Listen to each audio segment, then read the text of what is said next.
തൊഴിലവസരങ്ങളും കണ്ടുകൊണ്ട് ഒരു അതിഥി തൊഴിലാളി കുടുംബം കേരളത്തിലേക്ക് കുടിയേറി പാർക്കുന്നു. അവരുടെ കുടുംബത്തിന്റെ സന്തോഷം എല്ലാവർക്കും എന്റെ ഏകാഗ്രഹത്തിലേക്ക് സ്വാഗതം. എന്തിനീ കൊടും ക്രൂരത? എന്തെങ്കിലും ഒന്ന് ചെയ്യണേ. ഇപ്പൊ കണ്ട പെൺകാരിയുടെ നമ്മളെടുക്കണോ? സൂചിത്തെ ഒന്ന് പോയി നോക്കണോ? എന്താടാ വന്ന് പോലീസ് സ്റ്റേഷനിൽ കയറി കളിച്ചു തുടങ്ങിയോ? സാറേ എന്താ ചെയ്യണ്ടെന്ന് അറിയാനില്ല സാറേ.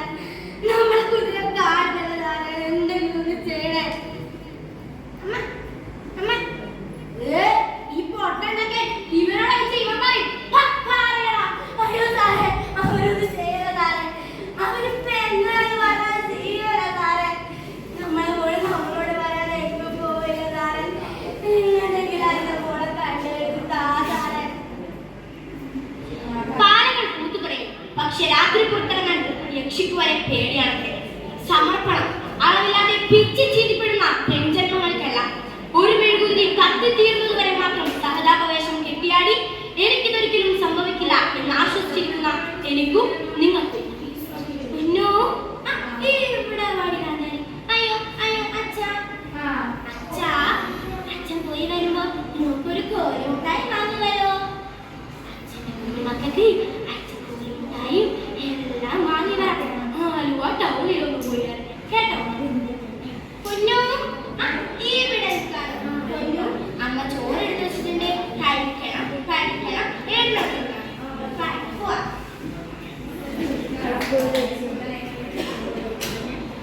ചേട്ടാ ചേട്ടാ. അയ്യോ അച്ഛൻ പുറത്തു പോയല്ലോ. എന്ത് പറ്റി? അറിയായിരുന്നു. എന്നാലും അങ്ങളുടെ സുന്ദരിക്കുട്ടി വാ ഒന്ന് കാണട്ടെ. അങ്ങളുടെ സുന്ദരിക്കുട്ടിക്ക് അങ്ങളെന്താ കൊണ്ടുവന്നേന്ന് കാണണ്ടേ?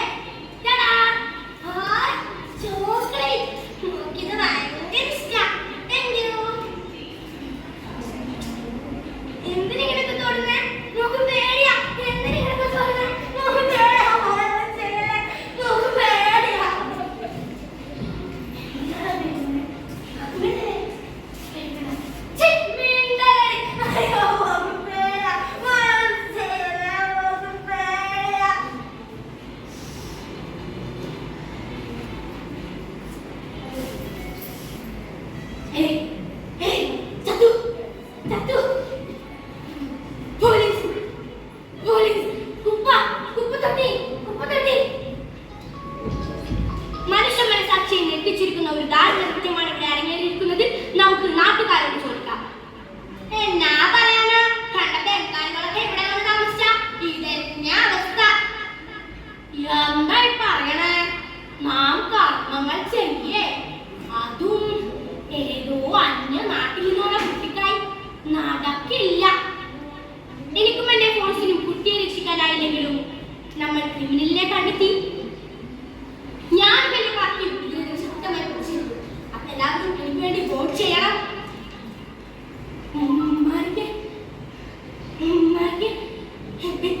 എന്റെ മോള് നമ്മളെ മോളെ കിട്ടിയോ? കിട്ടി. നമ്മളെ മോളെ കിട്ടി. നമ്മളെ മോളെ കിട്ടിയേട്ടാ. നമ്മളെ മോളെ കിട്ടി. നമ്മളെ മോളെ കിട്ടിയേട്ടാ. ഉറങ്ങ കൂടെന്ന് വന്നല്ലേ? യൂണിഫോം ഇട്ടിട്ടല്ലേ? തണുത്തിട്ടുണ്ടാവേട്ടാ. പൊറത്ത് കിടക്കട്ടാ. നമ്മളെ മോള് പൊതച്ച് കിടക്ക. അവനെ നമ്മളെ വളർത്തുന്നേ. ഇനി നിങ്ങൾ തന്നെ പറയും, ആരാണ് കഥയിലെ പിതാവും സമൂഹവും? ആരാണ് ബുദ്ധിമാന്ദ്യം സംഭവിച്ചവർ? കഥയിലെ സഹോദരനോ അതോ നമ്മൾ? നന്ദി, നമസ്കാരം.